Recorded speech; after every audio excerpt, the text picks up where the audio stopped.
Hello বন্ধুরা, আজ আমি আপনাদের একটা ভালো পিকনিক স্পটের সন্ধান দেব। তাই সম্পূর্ণ ইনফরমেশন পেতে শেষ পর্যন্ত ভিডিওতে থাকুন। চলুন শুরু করা যাক। আজ আমি চলেছি দেউলটির নিরালা রিসোর্টে। কলকাতা থেকে এখানে দুভাবে আসা যায়। এক, হাওড়া থেকে সকাল 9:15 38415 পাঁশকুড়া লোকাল ধরে 10:30 পৌঁছে যান দেউলটির স্টেশনে। স্টেশনের বাইরে বেরিয়ে একটা টোটো ধরে চলে আসুন এই রিসর্টে। সময় লাগবে 4 থেকে 5 মিনিট। আর কলকাতা থেকে আজ আমি চলেছি সড়ক পথে দেউলটির নিরালা রিসর্টের উদ্দেশ্যে।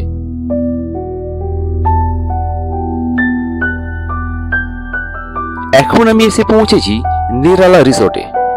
এখানে পিকনিক বা ডে আউটিং এর জন্য কোনো এক্সট্রা চার্জ লাগে না। শুধু 500, 550, 750 টাকার আপনার পছন্দের একটা প্যাকেজ নিলেই আপনি পেয়ে যাবেন সকালের ব্রেকফাস্ট থেকে দুপুরের লাঞ্চ ও সন্ধ্যায় চা বিস্কুট। তবে যদি রুম নেন তাহলে তার ভাড়া আলাদা। আর এই সমস্ত প্যাকেজগুলো আমি আমার ডেসক্রিপশন বক্সে দিয়ে দিলাম। যারা ছোট গাড়ি নিয়ে আসবেন তাদের জন্যই ভেতরেই পার্কিংয়ের ব্যবস্থা করা আছে, ঠিক আছে। আর যারা বড় গাড়ি নিয়ে আসবেন ট্রাভেলার বা বাস, তারা কিন্তু গেটের বাঁ দিকে সেই পার্কিংয়ের ব্যবস্থা করে রেখেছে। চলুন রিসোর্টটা এবার ঘুরে দেখায়।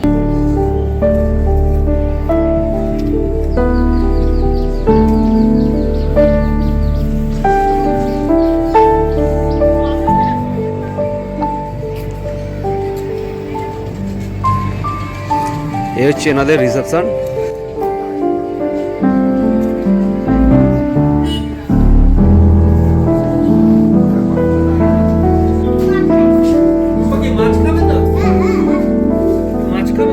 আপনাদের নিরালা রিসোর্টটা পুরোটাই আমি ঘুরে দেখাচ্ছি। এই একটা গ্রাউন্ড, এখানে ক্রিকেট খেলছে। পাশে এরকম দেখুন কিছু গাছপালা লাগানো।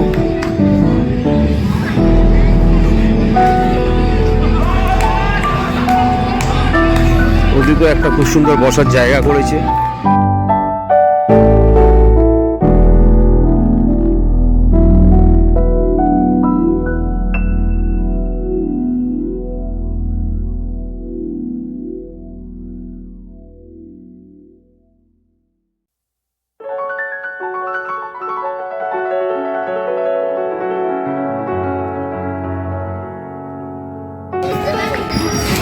চারিদিকে বাচ্চাদের বিভিন্ন অ্যাক্টিভিটি আছে, বাচ্চারা বোরিং ফিল করবে। দেখুন চারিদিকে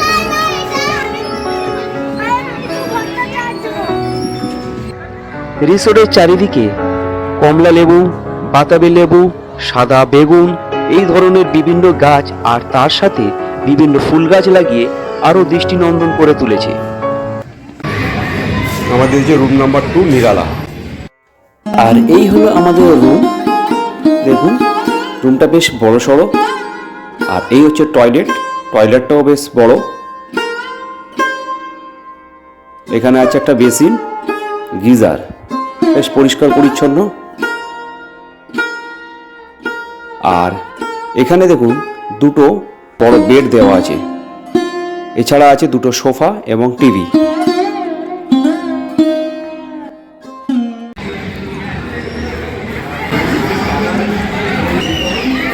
আর আমাদের এই কমপ্লেক্সের সামনেই এই গ্রাউন্ডটা আমাদের জন্য প্রোভাইড করেছে ওনারা। তার পাশেই এখানে একটা কাউন্টার টাইপের করেছে, সেখানে আপনাদের জন্য টিফিনের ব্যবস্থা করা হয়েছে, ব্রেকফাস্টের টিফিন। তার সঙ্গে সিটিং অ্যারেঞ্জমেন্ট করেছে, এখানে বসার জায়গা রেখেছে, এখানে বসে আপনারা ব্রেকফাস্ট সেরে দিতে পারেন। আর আগে আপনাদের দেখিয়েছি এখানে জলেরও ব্যবস্থা আছে এবং এই গ্রাউন্ডেই বাচ্চাদের জন্য বিভিন্ন অ্যাক্টিভিটি আছে। দোলনা তো আছেই, চারিদিকেই দোলনা আছে। ব্রেকফাস্টে দিয়েছে লুচি, আলুর দম আর একটা করে রসগোল্লা। সবই বুফে, আপনারা চাইলে নিতে পারেন আরও।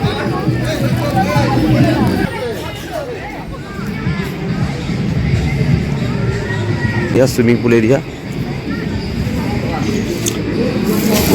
পুলে নামতে গেলে কি কন্ডিশন কী আছে আপনাদের? পুলের চার্জ হচ্ছে 50 টাকা। হ্যাঁ, এবার হচ্ছে কস্টিউম, যদি সিল্কি কস্টিউম থাকে খালি চার্জ দিলেই হবে, নাহলে কষ্ট হলে ভাড়া না কেনা। কীরকম প্রাইস আছে? শার্ট আছে 150 টাকা, প্যান্ট আছে 100 টাকা। আর মেয়েদের মেয়েদের আছে 350 টাকা 350 টাকা সেট। সেট। আচ্ছা, আর ওটা হচ্ছে 150 টাকা হচ্ছে ছেলেদের টি শার্ট, আর প্যান্ট হচ্ছে 100 মানে 250 টাকা। 250 টাকা আর চার্জেস নিয়ে 300। 300 টাকা। টাইমিং কিছু আছে আপনাদের? না টাইম টাইমিং কিছু নেই তো? ঠিক আছে। পুল সাইডে আপনাদের মিউজিক সিস্টেম আছে? হ্যাঁ সেটা আপনারা এমনিই চালাবেন তো? আমরাই চাই। ওর জন্য কোনো ভাড়ার ব্যাপার নেই আলাদা করে। ঠিক, নামবো তো।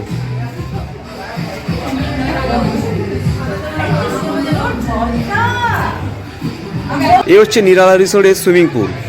সুইমিং পুলের চার্জ এখানে 50 টাকা, আর কস্টিউম আপনাকে এখানে কিনতে হবে, ভাড়া না। ছেলেদের জন্য আপনার ভাড়া পড়বে 250 টাকা, আর মহিলাদের জন্য সুইমিং কস্টিউম আপনার পারচেস করতে হবে 350 টাকা দিয়ে। আর এইখানে বসে আপনারা সুইমিং পুলের দৃশ্য উপভোগ করতে পারেন। আর সুইমিং পুলে ঢোকার মুখেই দেখুন এখানেও একটা গ্রাউন্ড আছে।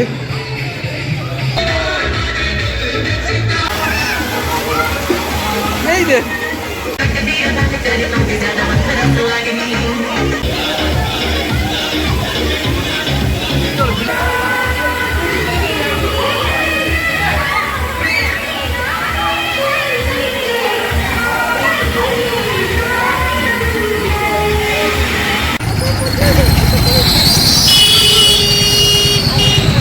এই রাস্তাটা আপনার চলে গেছে শরৎচন্দ্র চট্টোপাধ্যায়ের বাড়ি, আর এই হচ্ছে নিরালা রিসোর্ট, আর এদিকটা হচ্ছে আপনার দেউলটি। এদিকটা হচ্ছে দেউলটি। দেউলটির এই নিরালা রিসোর্টে এলে আপনি ঘুরে আসতে পারেন শরৎচন্দ্র চট্টোপাধ্যায়ের বাড়ি। এই রিসোর্ট থেকে দূরত্ব মাত্র 3 কিলোমিটার। আপনারা যদি শুধু শরৎচন্দ্রের বাড়ি দেখতে আসেন তাহলে আপনাকে দেউলটি রেল স্টেশনে এসে একটা টোটো ধরে 5 থেকে 6 মিনিটের মধ্যে আপনি চলে আসতে পারেন এই ঐতিহাসিক বাড়িতে। এখানে একটা পিকনিক স্পট আছে, পার্কিং জায়গা আছে একদম।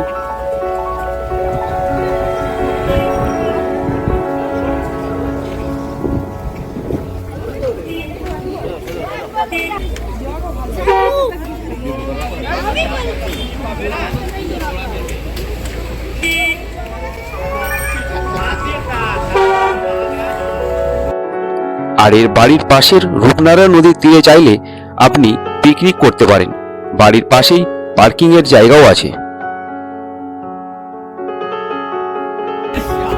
এই হচ্ছে পার্কিং এর জায়গা, আর সেই সামনে নদী দেখা যাচ্ছে এখান থেকে।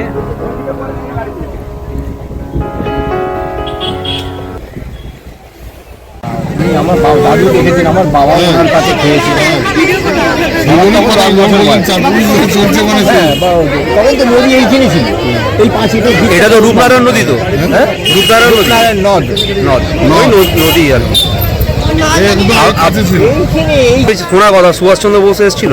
হ্যাঁ, নিতাইশ বাবু, রাসবিহারী বসু, চিত্তরঞ্জন দাস, বাঘা যতীন, সবাই এসে মিটিং করে, তাই তো?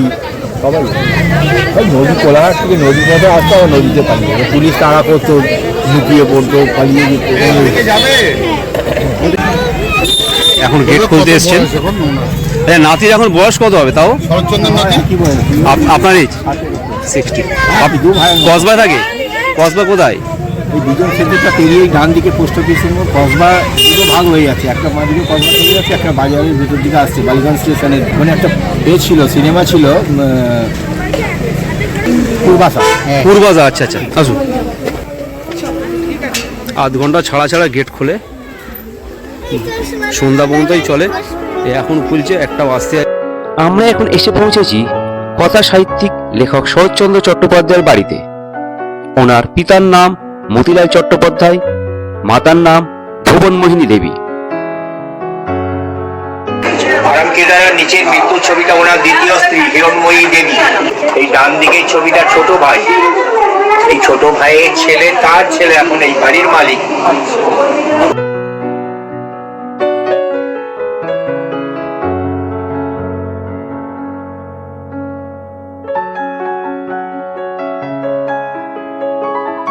আর লাইটের কাছে ছবিটা ঢাকা বিশ্ববিদ্যালয় থেকে ডিলিট উপাধি দিয়েছিল 1936 সালে। লাঠি, তার পাশে কাছে বাঁধানো জুতো। শরৎবাবু মারা যাওয়ার 23 বছর পরে এই বাড়িতেই মারা যায়, আর ওই গেটের সামনেই ওনাকে পোড়ানো হয়। গেটের এই ঘরে ওনার সাথে নেতাজি সুভাষচন্দ্র বোস, রাসবিহারী বসু, বিপিন বিহারী গাঙ্গুলি, বাঘা যতীনরা এসে গুপ্ত মিটিং করেছেন। পাশেই আছে রূপনারায়ণ নদী। এই সব বিপ্লবীরা কোলাঘাট থেকে এই নদীপথেই এখানে আসতেন এবং গুপ্ত মিটিং করতেন। আর পুলিশরা যখন তাড়া করত তখন এই পাশের জঙ্গলে ওনারা লুকিয়ে পড়তেন। ঘরে রাখা এই রাধাকৃষ্ণ ঠাকুর মহান বিপ্লবী চিত্তরঞ্জন দাসের দেওয়া। ওনার নাতি জয় চট্টোপাধ্যায় এখনো থাকেন কলকাতার কসবাতে। এটি একটি ধানের গোলা। এখানে এই ধানের গোলার বাম দিকের ঘরগুলো হলো ঠাকুর ঘর। শরৎচন্দ্র চট্টোপাধ্যায় 1926 থেকে 1938 সাল পর্যন্ত এই 12 বছর এই বাড়িতেই থাকতেন এবং এখানেই ওনার মৃত্যু হয়। ওনার শেষ লেখা উপন্যাস হল বিপ্রদাস। পশ্চিমবঙ্গ হেরিটেজ কমিশন থেকে 2007 সালে এই বাড়িটিকে একটি ঐতিহাসিক ভবন হিসেবে ঘোষিত করেছে।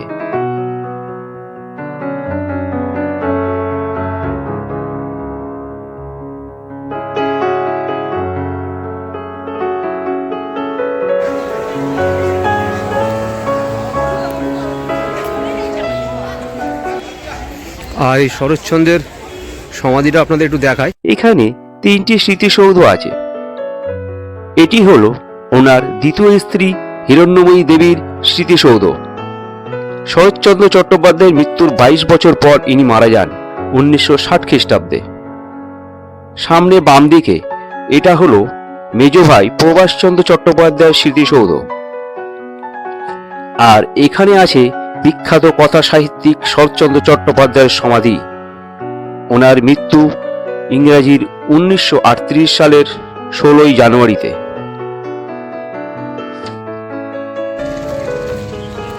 আমরা এখন শরৎচন্দ্র চট্টোপাধ্যায়ের বাড়ি দেখে আবার নীলা রিসোর্টে ফিরছি। অনেক বেলা হয়ে গেছে, আমরা এখন লাঞ্চটা সেরে নেব। চলুন যাওয়া যাক। এখানে দেখুন গ্রাউন্ডের পাশেই এরকম কাউন্টার করেছে। এখান থেকে আপনার চা, কফি যেটা যা চাইবেন পেয়ে যাবেন।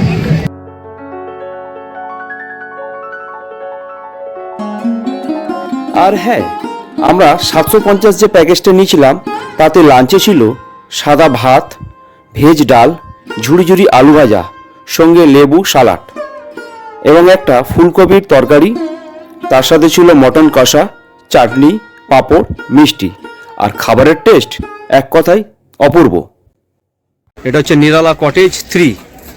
এরকম অনেকগুলি কটেজ চারিদিকে বানিয়ে রেখেছে ওনারা। এই কটেজটার সামনে এরকম ছোট্ট একটা পুকুর। ওই ঠিক গাড়িতে 2 মিনিট, যেটা বললাম 2 মিনিট গাড়িতে আপনারা আগিয়ে এলে নীলালা রিসোর্টটা আপনারা পাবেন। আর ওখান থেকে 3 কিলোমিটার ডিস্টেন্স একটু অতিক্রম করলে আপনারা পৌঁছে যাবেন শরৎচন্দ্রের বাড়ি।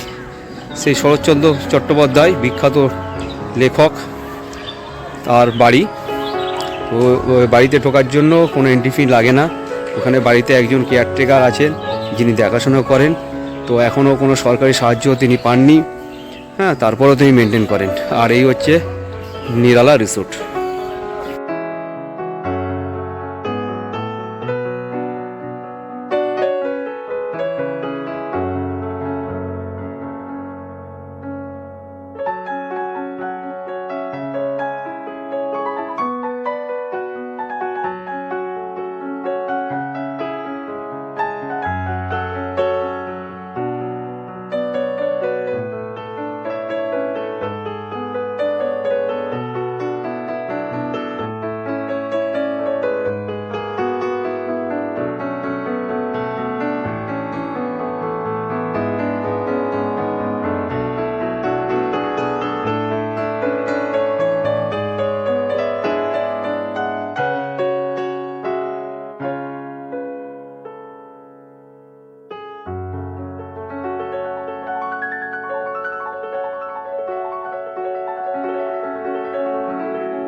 তো বন্ধুরা, এই নিরালা রিসোর্টটি আপনাদের কেমন লাগলো অবশ্যই কমেন্ট বক্সে জানাবেন। আর আমার চ্যানেলে যারা নতুন তারা অবশ্যই চ্যানেলটিকে সাবস্ক্রাইব করবেন। আর এই ভিডিওটা যদি আপনাদের ভালো লেগে থাকে তাহলে অবশ্যই একটা লাইক দেবেন। ভালো থাকবেন, সুস্থ থাকবেন। আজকের মতো বিদায় নিলাম বন্ধুরা, টাটা, বাই বাই।